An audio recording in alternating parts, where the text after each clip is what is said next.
Hola compis, hoy traigo los esquemas, bueno, el mapa mental del tema 40 de las oposiciones de Geografía e Historia, que se titula Transformaciones agrarias y proceso de industrialización en la España del siglo XIX. Vale, este tema, pues igual que todo el del tema de historia del siglo XIX, pues es tremendo, o sea, mucha cantidad de, jolín, de información, no me salía. Entonces, bueno, básicamente, bueno, fijáis que mapa mental tan bonito me ha quedado que ya vamos, me he atrevido, no, ya me he puesto, porque me daba una pereza horrible con los mapas mentales en Canva.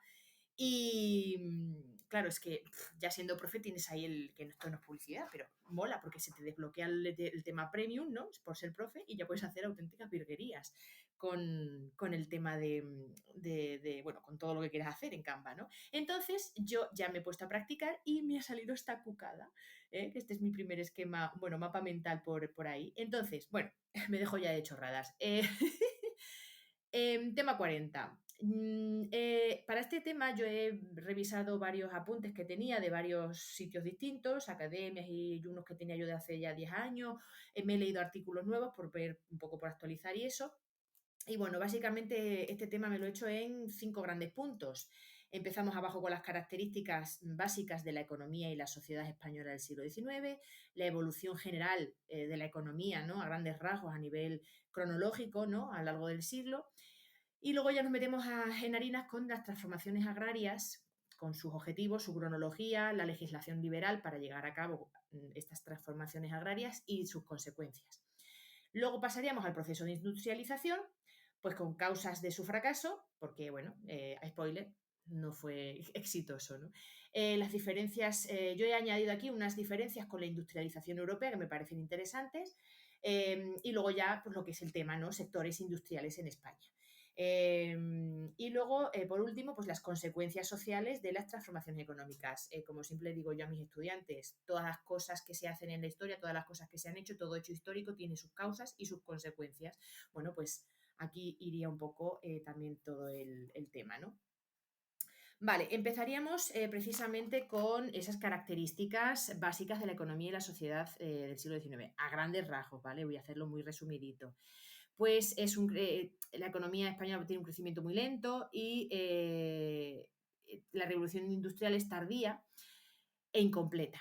La economía sigue siendo básicamente agraria, es atrasada, con bajos rendimientos y con diferente distribución de la tierra. Esto es importante.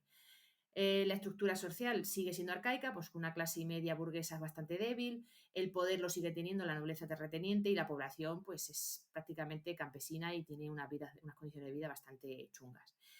El movimiento obrero tiene una expansión muy tardía y lo mismo que las ideologías democráticas, precisamente porque no hay ese arranque industrial, claro. Y el modelo demográfico pues es antiguo, sigue siendo antiguo, alta natalidad, alta mortalidad y alta natalidad.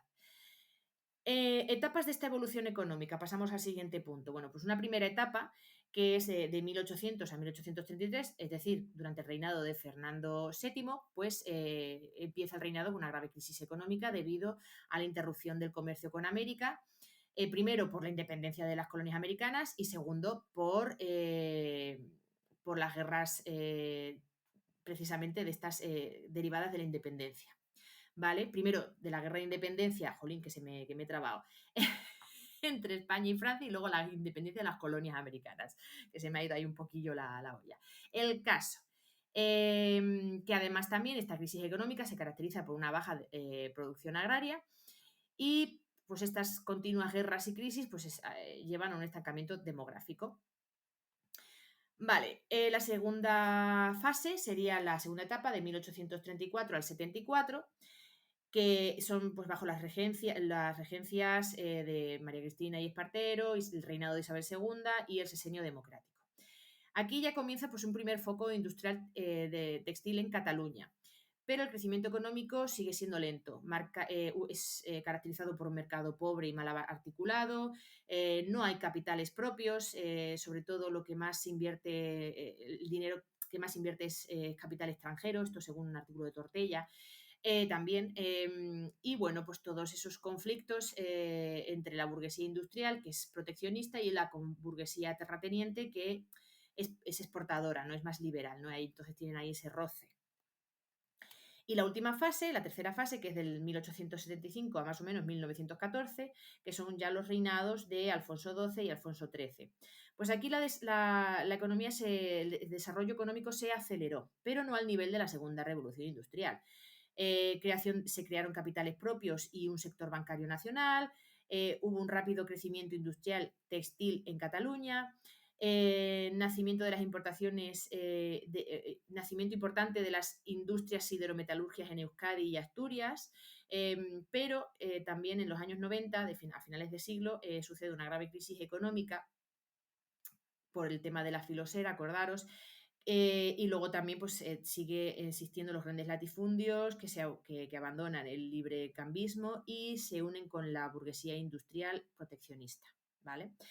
Estos cambios, hubo cambios, pero la población era agraria y analfabeta y la estructura industrial pues seguía siendo arcaica. Vale, pues ya seguimos con el siguiente punto, que son las transformaciones agrarias. Vale, la revolución agraria liberal es un proceso donde los gobiernos liberales del siglo XIX fueron modificando el sistema de la propiedad y la explotación de la tierra. ¿Con qué objetivos? Pues poner las tierras en manos de propietarios únicos individuales, pues haciendo desaparecer o intentando los mayorazgos, las manos muertas, las tierras municipales, para convertirlos en una propiedad moderna y en la propiedad privada, en la moderna propiedad privada. ¿Vale? Así tener plena libertad, el propietario tiene plena libertad para disponer de su tierra y se puede cultivar de forma moderna, ¿vale? Así se mejoran los cultivos y la técnica y se consigue pues, una mayor producción. A nivel cronológico, bueno, pues tenemos que las primeras leyes reformistas empiezan en las Cortes de Cádiz con Carlos IV, pero con los vaivenes políticos del reinado de Fernando VII, pues no, se estancan ahí, ¿no? Pero quedan definitivamente establecidas desde 1836 con el gobierno de Mendizábal bajo la regencia de María Cristina.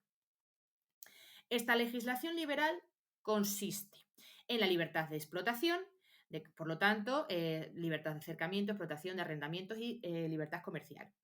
Y aquí comienzan ya la desvinculación de los mayorazgos, que comienza en 1812, pero no termina hasta 1841. Es la desvinculación de los mayorazgos, que no tiene nada que ver con el tema de la desamortización. Esa desvinculación es un acto jurídico para la supresión del mayorazgo, donde los bienes vinculados a la nobleza adquieren condición de bienes libres para sus propios poseedores. Así pueden venderlos o enajenarlos libremente, convirtiéndolas ya en propiedad privada. Aquí este es uno de los primeros pasos ya de romper con el sistema feudal, ¿no? Que aunque en Francia, pues a estas alturas tal, ¿no? Todavía en España seguíamos con este... Me refiero en Francia, me refiero después de la Revolución Francesa, que ya sabemos cómo acabó todo, ¿no? Entonces, bueno, aquí fue un poco más tardío el asunto. Y uno de estos primeros rasgos, ¿no? De romper con todo lo establecido, con todo lo del antiguo régimen, con todo a nivel pues eso, restos feudales, pues es este mayorazgo, ¿no? Que ya empiezan pues eso, a reventarlo, básicamente. Luego, disolución del régimen señorial. Pues ves, es muy unido al tema de los mayorazgos, ¿no? Pues es esa abolición del señorío, porque el señorío es lo que es el concepto de propiedad señorial, es totalmente opuesto a los principios liberales. Esto se lleva a cabo desde, igual, más o menos en la misma fecha, desde 1812, vamos, las Cortes de Cádiz, hasta 1837, más o menos cuando pues eso, se termina de finalizar el proceso. Entonces, este sistema, ese régimen señorial que se caracterizaba pues, porque el señor es el juez en sus tierras y claro, esto choca con el principio de soberanía nacional. Los monopolios y banalidades, que son los pagos del campesinado por el uso de puentes, molinos y tal, pues va en contra de la libertad económica de comercio e industria, ¿no? Entonces, por eso decía yo antes que el régimen señorial pues, es opuesto a los principios liberales, ¿no? ¿Con qué medidas se disolvió el tema del régimen señorial? Bueno, pues la supresión de los señoríos a nivel jurídica, que es que la justicia pasa a la nación. O sea, el Estado es quien se encarga de administrar justicia, ¿no? Y el señorío territorial es en que la propiedad privada individual siguió en manos de sus dueños, pero claro, desvinculada del mayorazgo, ya sabéis, o sea, ya no es heredada por tal, sino que, eh, bueno, me estáis entendiendo, ¿no? O sea, es el tema de, pues efectivamente, sí, desvinculamos el mayorazgo y al mismo tiempo se está contribuyendo a disolver este régimen señorial, ¿vale? Entonces, bueno, el señorío territorial, que es esa propiedad de tierra de una persona que no se podía enajedar porque era heredada bajo mayorazgo, bueno, pues ahora al convertirse las tierras en propiedad privada, pues ya el que la hereda lo puede incluso, un padre lo puede dar a varios hijos. No quiero decir que lo puede enajenar, lo puede vender, lo puede por cachos, lo que quiera, ¿vale? Y ya está, que me enfrasco aquí y no sigo. Vale, el tema de las desamortizaciones. Cabe mencionar que las desamortizaciones, pues hubo ya varios intentos en épocas de Carlos IV, incluso yo creo que si no se me va la pinza también en Carlos III, pero en Carlos IV, en Carlos IV, con Carlos III todavía, bueno, igual algún intento, pero poca leche. El caso, que se iniciaron en el siglo XVIII por Carlos IV, pero que luego siguieron con las Cortes de Cádiz, el trienio liberal, pero vamos, que con poco éxito. Es el proceso de nacionalización de bienes amortizados, es decir, manos muertas, para subasta pública. Y este proceso de nacionalización consiste en que el Estado expropia, ¿vale? Más o menos, porque no es expropiar sin más, es que expropia, vamos a ponerle ese nombre, las tierras a su dueño, previo pago de una indemnización para después subastarlas. Así, el Estado, pues claro, es el principal beneficiario de este proceso de desamortización, obviamente.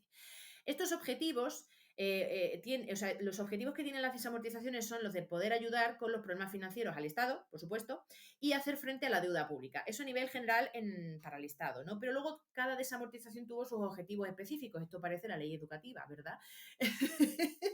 Pero no, o sea, los grandes objetivos de la desamortización es meter dinero en las arcas públicas del Estado, pero luego cada una también destinaron dinero, se hicieron para conseguir dinero para otras cosas. Ahora voy sobre ello. Primero, la de Mendizábal, que fue la primera sí que se hizo. Se hicieron primero una serie de decretos previos, que es la venta de bienes de la Inquisición y de los jesuitas, y luego se suprimieron los conventos y monasterios con menos de 12 personas, ¿vale? De monjes o monjas. Los objetivos específicos, como con la unidad de didáctica, los objetivos específicos de esta desamortización de Mendizábal fueron principalmente, bueno, pues pillar dinero para la guerra carlista, para afrontar las guerras carlistas, pero también, como decía antes, para las arcas públicas, solucionar el déficit de la hacienda pública y también atraer al liberalismo a la burguesía adinerada, que fue el principal beneficiario de las desamortizaciones, claro, porque fueron los que pudieron comprar todas las tierras, o la mayoría. Además, asentar esa propiedad individual, libre y plena, y para mejorar así la agricultura y crear propietarios adeptos al régimen liberal, que es lo que comentaba antes de atraer al liberalismo a la burguesía adinerada. Vale, esta desamortización se hizo en dos fases. La primera fase de esta venta de bienes, pues primero, bajo la regencia de María Cristina, comento aquí para tenerlo un poco en cuenta, pues se hizo que primero se vendieron los bienes del clero regular, es decir, conventos y monasterios. Además, se subastaban las tierras, casas, monasterios, conventos y con todos sus enseres, incluido el arte, las obras de arte, o sea, todo se vendía, todo el lote completo. Pero claro, para poder venderlo primero se hacía un inventariado de la propiedad a desamortizar, se tasaba toda esa propiedad a desamortizar junto con el arte, con el mobiliario, con todo, y luego se organizaba la subasta. En el decreto que se promulgó que se publicó para poder organizar el tema de la desamortización, pues recogía también las formas de pago y tal. Fue un proceso, la verdad, que bastante lento. Y luego en la segunda fase se vendieron los bienes del clero secular, es decir, catedrales e iglesias. Esto fue durante la regencia ya de Espartero, entre 1840 y el 43, y la aplicación de estas leyes cabe decir que estaba sujeto a los vaivenes políticos, porque cuando gobernaban los moderados la movida se ralentizaba o se paraba directamente, y cuando gobernaban los progresistas pues se aceleraba. Y llegamos a la desamortización de Madoz. Esta se hizo en 1855 bajo el reinado de Isabel II y bajo el gobierno progresista. Se llamó la Ley de Desamortización General y es la que puso en venta todos los bienes de propiedad colectiva, es decir, los bienes eclesiásticos que aún no se habían vendido y los bienes de ayuntamientos y bienes comunales, que se llaman. Lo mismo, se suspendía bajo gobiernos moderados y se reactivaba cuando, por ejemplo, llegó a O'Donnell, y terminó a finales del siglo XIX. El objetivo específico de esta desamortización, aparte de meter dinero en las arcas públicas, pues el objetivo específico de esta desamortización era conseguir dinerito para poder invertir e implantar una red ferroviaria chachi para poder poner en pista el tema de la revolución industrial, que luego iré. ¿Vale? Entonces, claro, es que España no tenía, bueno, ya hablaré también de las vías de comunicación que eran penosas. Entonces, claro, pues para poder implantar una red ferroviaria se necesitaba pasta. No había pasta en el siglo XIX en España porque aquello era un desastre, acordaos. Entonces, pues, vale, para conseguir dinerito así efectivo para poder poner ferrovial, pues sí, red ferroviaria y pues con la desamortización de Madoz. Y ya llegamos a las consecuencias que tuvo pues, toda esta legislación liberal para modernizar el tema de la agricultura. Pues lo primero, el clero recibió pues, un golpe bastante bruto pues, por el tema de las desamortizaciones y perdió mogollón de riqueza. Empezó a ser menos autónoma y más controlada, ¿vale? Por lo tanto, se debilitó muchísimo el poder y por debilitar la riqueza, pues se le debilitó el poder. Además, ahora ya empezaría a sobrevivir, ¿no? Gracias a las subvenciones del Estado, debido, por ejemplo, al concordato de 1851. Bueno, aparece una nueva clase de dirigente que es una mezcla, ahí, un mix de la antigua nobleza con la alta burguesía urbana, ¿no? Que se hacen los grandes terratenientes. Los nobles recompran sus tierras o compran más tierras de las que ya tenían o... perdón, y se convierten en los grandes terratenientes. No sé si esto ya lo había comentado. Bueno, el pequeño campesinado o los pequeños campesinos apenas son beneficiarios porque no tenían dinero para poder comprar las tierras, porque claro, era bajo subasta. Hola, eso siempre hace que el precio se dispare de las cosas, ¿no? Entonces, pues claro, el campesinado pues tiene una escasa adhesión a los postulados liberales, obviamente, porque dicen, bueno, si es que esto es cambiar el mismo perro pero con otro collar, ¿no? Porque sí, muchos derechos y mucho lo que tú quieras, pero al final de dinero y de papeo no veían nada.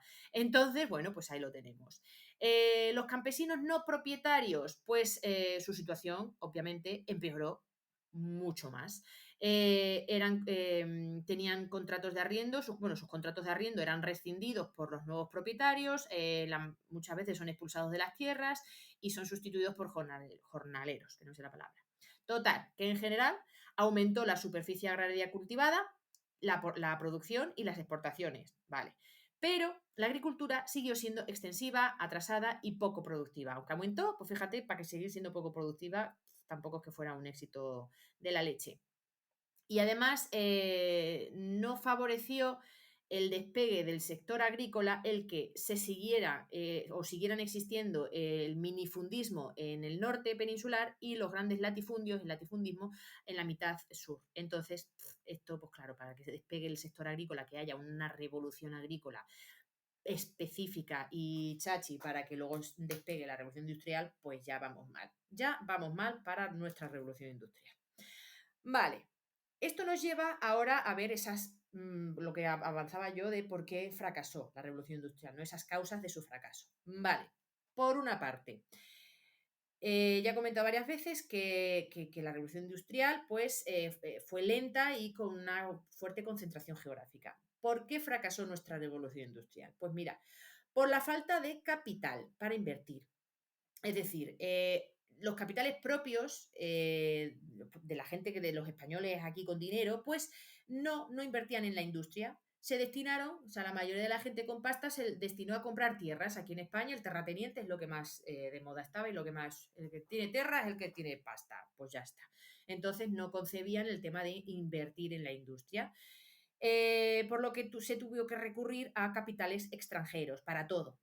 Ferrocarril, minería, electricidad, para todo, para todo. Además, hubo un muy tardío, desarrollo del sistema bancario, ¿vale? En 1856, bajo el bienio progresista, se creó el Banco de España para financiar al Estado. monopolizó la emisión de billetes y gestionó la emisión de deuda pública. O sea, fijaros, ya a mitad del siglo XIX, ¿no? Se creó la sociedad de créditos y bancos privados, hubo una creación, sí, pero durante el sexenio democrático se reforzó el papel del Banco de España, instaurando la peseta como moneda oficial. Uy, la peseta, ¿dónde quedó? Y durante la restauración, pues fue cuando por fin hubo un verdadero impulso del sector bancario español. En Cataluña y País Vasco ya los capitales eran españoles, ¿vale?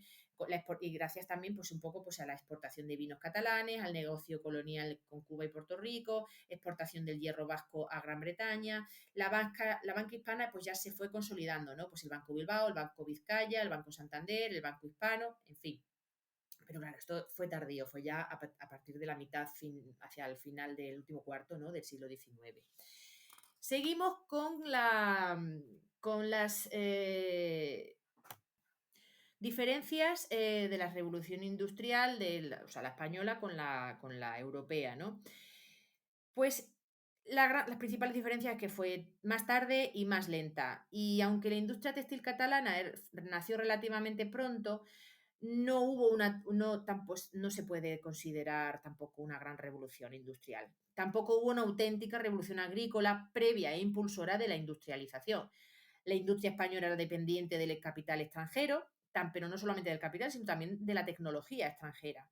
Eh, Sufría un gran lastre, que es ese mercado pobre y mal articulado, las continuas crisis políticas y guerras que no daban esa estabilidad política necesaria para que la economía se desarrollara. Pues oye, la economía no se puede desarrollar un día para otro, tiene que ir poco a poco y bajo unas condiciones tranquilas, ¿no? Y además hubo una focalización en determinadas regiones. Donde se desarrolla la industria, pues ponte en el norte peninsular, un poco en la zona de Cataluña y tal, pero el resto del país, pues era un país atrasado, ¿vale? Esa polarización industrial pues también es diferente en el resto de Europa, salvo en Italia y otros países del Mediterráneo que también sucedió lo mismo, ¿no? Que en el norte la industria y en el sur pues más atrasados, ¿no? Y luego también por el tema de la red de comunicaciones, que era pésimo como avanzaba al inicio, ¿no?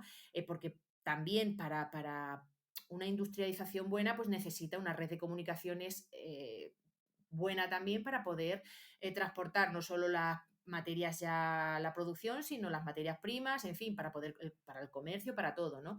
Se necesitaba un buen sistema de comunicaciones que articulara el territorio y así se desarrollara bien el comercio, como decía. Pero es que en España, como el mercado era pobre y desarticulado, y además también es verdad que en la geografía física de España pues suponía un problema añadido, ¿no? Que es pues, un país muy montañoso, los ríos no son navegables, hay enormes distancias, en fin. Entonces, claro, ¿cómo era la red de comunicaciones española?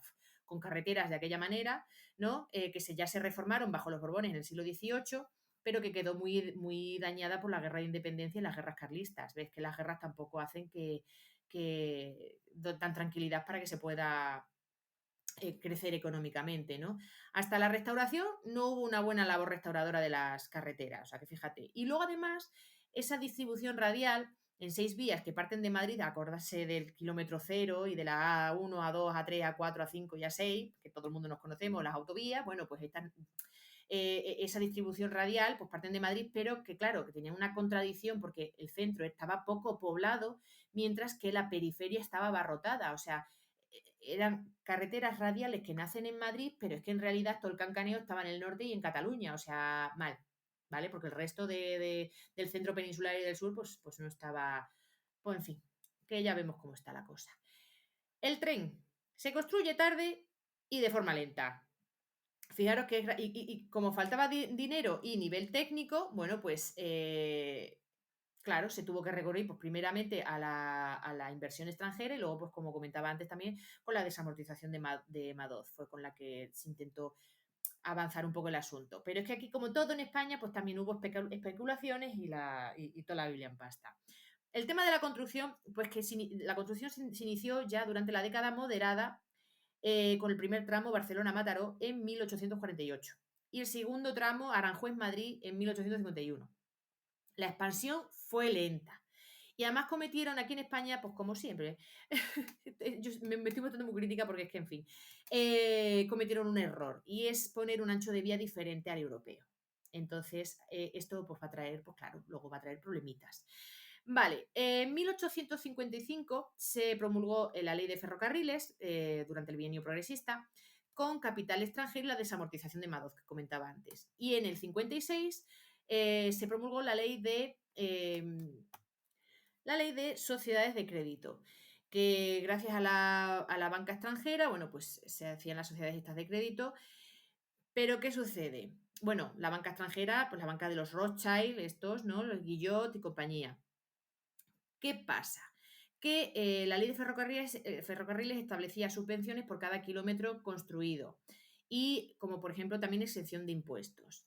Se construyeron entre 1856 y 1866 más de 4.000 kilómetros de vías, pues gracias a a esas inversiones de los Rothschild y compañía, ¿no?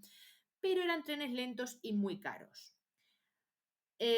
Los contras, todo lo malo, la cara negativa de todo este asunto, pues que el trazado radial desde Madrid ya de por sí constituía un poco de error, ¿no? Lo que te comentaba antes, y la construcción era irregular debido a las especulaciones. Aquí ya vamos con lo mismo de siempre, con la especulación con las subvenciones, bueno, pues el trazado fue pues, bastante chanchullero. Y ahora entraríamos ya, por último, bueno, no por último, no por penúltimo, en lo que los sectores industriales, las primeras manifestaciones industriales. Bueno, pues tenemos que la primera industria moderna empieza en 1830, introduciendo telares mecánicos por vapor, y eso desarrolló un triple proceso. La concentración geográfica de la producción en la costa o en los ríos, pues en la costa para la llegada del carbón y en los ríos pues por aprovecharse de la energía hidráulica. Concentración financiera gracias a las sociedades anónimas y el aumento de la producción, pues obviamente llevó a una reducción de precios. A final de siglo, como decía antes, un fuerte crecimiento gracias a la inversión con ganancias y por la exportación de vinos y abastecimiento exclusivo del mercado nacional y colonial, gracias a las ganancias por esto, ¿no? Por esta exportación de vinos. Y además, por el proteccionismo impuesto a finales del siglo XIX. Recordar el tema del proteccionismo por el tema de la filosería y tal, pues ese proteccionismo que se instauró a nivel político, bueno, pues protegió la industria española, ¿no? Bueno, española de la zona catalana. En cuanto a la actividad minera, bueno, pues está en auge, especialmente desde la Ley de Minas de 1868, que permitió la venta de minas a particulares. Aquí ya estamos en la misma, ¿no? ¿Qué particulares compraron las minas? Pues las compañías extranjeras, que eran quienes tenían dinero. Esto supuso una expoliación en toda regla de los recursos naturales de las minas españolas. A finales del siglo XIX, España era el principal productor europeo de minerales metálicos, como el cobre, el hierro y el plomo.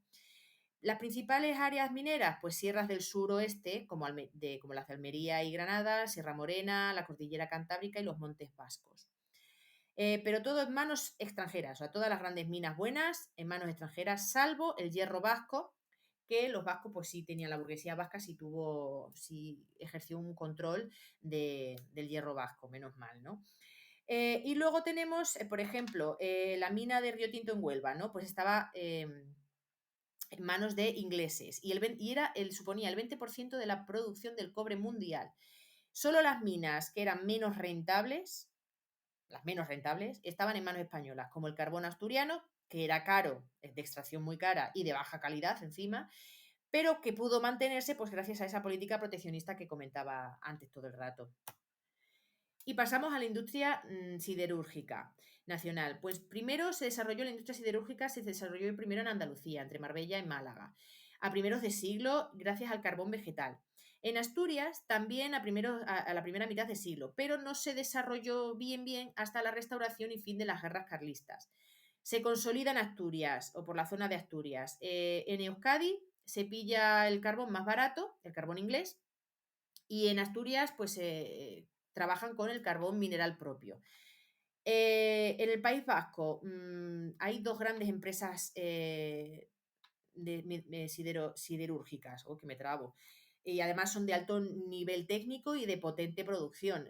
Primero son los Altos Hornos de Bilbao y Vizcaya, en 1882, que además en el 1883 introducen el horno Bessemer, que bueno, me parece que es en la fábrica del Carmen, que es, vamos, canela en rama, lo más mejor del mundo en materia de altos hornos de la época, ¿vale? Súper potente. Y luego en 1902, pues ya se instaura los altos hornos de Vizcaya. Y entonces estos altos hornos, pues incluyen, pues son de alta, vamos, tienen las altas tecnologías, jolín, que me lo diré, son de altas tecnologías a nivel de Europa, ¿no? Y por último llegaríamos a finales del siglo XIX, que se instaura pues, una industria metalúrgica de transformación, gracias a ese proteccionismo instaurado en la restauración. Y bueno, pues en esta industria metalúrgica pues, se fabrican motores, maquinarias, barcos, las vías ferroviarias, en fin. Y también se desarrolla una industria química que está unida primero a la minería, pues para dinamitas, gomas explosivas, y luego también a la industria textil, pues lejía, colorantes y demás. ¿Dónde se ubican? Pues en Asturias, País Vasco, la zona de Barcelona y Zaragoza. Eh, También es verdad que depende del exterior, sobre todo por las patentes extranjeras, como el Nobel, ¿no? Las patentes de Nobel y Solvay. Y ya sí, para terminar, por fin ya el tema, ¿no? Pues tenemos esas consecuencias sociales, ¿no? De las transformaciones económicas. Primero, se produce un fuerte dualismo tanto a nivel económico como social. A nivel económico, pues entre la periferia, el sur, que es rural, atrasado, arcaico, y el norte, desarrollado, moderno, urbanizado. Y luego a nivel social, pues esa gran masa campesina y de jornaleros, eh, y una limitadísima masa obrera, ¿vale? Que tenían una vida muy dura y miserable. Y además, en contraposición, porque claro, son los más numerosos, pues en contraposición con una reducidísima oligarquía agraria, que son pues los que tienen el dinero, ¿no? Esa oligarquía agraria, financiera e industrial, que son los que tienen esa primacía social y el control total de las estructuras políticas y económicas. Por tanto, a la sociedad española, bueno, pues va a tener pues, ese predominio de población rural, analfabeta, en fin, con un alto porcentaje de población agrario activa, pues en torno a un 70%, y con muchas diferencias en materia de distribución de la tierra y de renta agraria. Pues el norte, minifundios, el sur, latifundios, lo que lleva pues, a esa miseria campesina y que no hubiera esa revolución tecnológica agrícola de la que hablaba antes. En la sociedad española del siglo XIX y finales del siglo XIX, pues hay una escasez de clase media y pequeña burguesía moderna y un elevado índice de analfabetismo, lo que comentaba antes, en torno a un 70%. A la vez que escasez obrera, escasez de obreros. El 3% está en la industria moderna y el 10% es en talleres artesanales. Esto da la explicación de por qué existe pues, esa debilidad tan grande en materia de movimiento obrero en España, cosa que en Europa pues, ya lo llevaba petando tiempo, ¿no? Total, que a final de siglo pues, surgió una nueva burguesía financiera e industrial que se une a la clase terrateniente tradicional de toda la vida, que va a ser esa poderosa oligarquía que controlará todo el poder y todo el sistema hasta la Segunda República. Y bueno, pues aquí terminaría el tema. Ha dado bastante, o sea, 33 minutos, muy bien. Que nada, pues hasta aquí el tema 40 y a seguir estudiando, que ya no queda nada. ¡Chao, pescado!